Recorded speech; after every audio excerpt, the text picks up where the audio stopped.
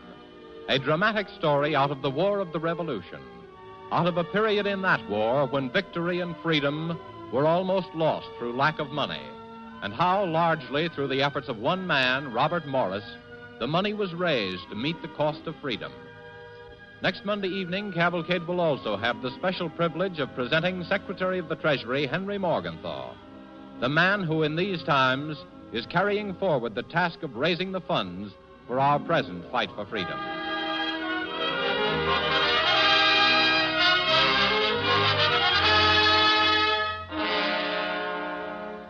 Cavalcade is pleased to remind its audience that Richard Conte appeared through the courtesy of 20th Century Fox, producers of the Technicolor production Wilson. Tonight's Cavalcade music was composed and conducted by Robert Armbruster. This is James Bannon sending best wishes from Cavalcade's sponsor, the DuPont Company of Wilmington, Delaware, and inviting you to listen to Cavalcade next week, starring Herbert Marshall in What Price Freedom? Monday night is good listening on NBC. For your further pleasure, may we suggest that you stay tuned for the Firestone program, the Bell Telephone Hour, and Information Please, which follow over most of these stations.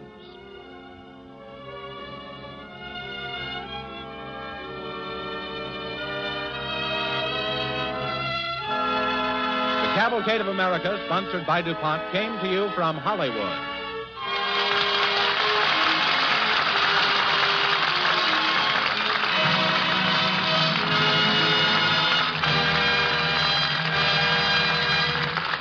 This is the National Broadcasting Company.